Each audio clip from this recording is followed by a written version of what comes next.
L-akkademiku Dr. Valentina Kassar qalet li ħafna drabi qabel summits importanti pal dak li seħħ il-ġimgħa bejn Donald Trump u Vladimir Putin ikun hemm xhur ta' negozjati bejn l-amministrazzjonijiet taż-żewġ pajjiżi.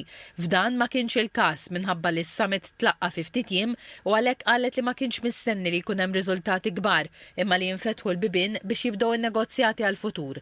Staqsejna lil Dr. Kassar fuq l-ewwel minuti tal-wasla taż-żewġ presidenti, jiġifieri l-mod kif Trump laqa lil Putin. Il-mod kif Trump laqa li ħareġ it-tapit l-aħmar, literalment u anke figuratively, speċjalment meta nqablu il-laqa li kellu matul l-aħħar xhur mal-President Zelensky u l-kontrast li hemm bejn ir-relazzjoni li għandu miegħu u mal-President Trump.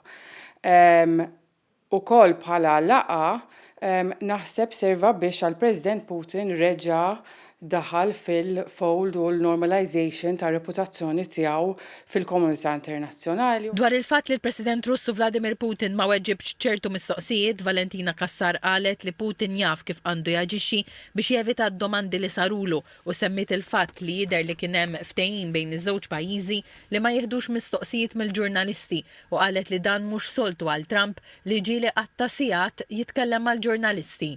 Anke waqt il-laqa anke is-seating. Dawn id-dettalji huma importanti ħafna kif kienu bil-qeda flimkien li ma kienx hemm mejda bejniethom, kienet ċara li kienet konverzazzjoni u mhux negozjati bejniethom. Dr. Kassar qalet li minn dan is-summit ħareġ aspett pożittiv li kienet jinkwieta lil mexxejja Ewropej. Naħseb xi ħaġa interessanti kien il-kummenti ta' President Trump fejn hu qal li għandu bżonn issa jitkellem mal-President Zelensky, mal-kollegi tiegħu Ewropej, il-mexxejja ta' NATO, fejn hu qal irridu naraw il-pożizzjoni tagħhom ukoll. Fejn hu ma ħareġ mill-laqgħa ma feta kompli li huma jridu jaqblu ma' dawn ir-riżultati tan-negozjati jew tad-diskussjonijiet tagħhom.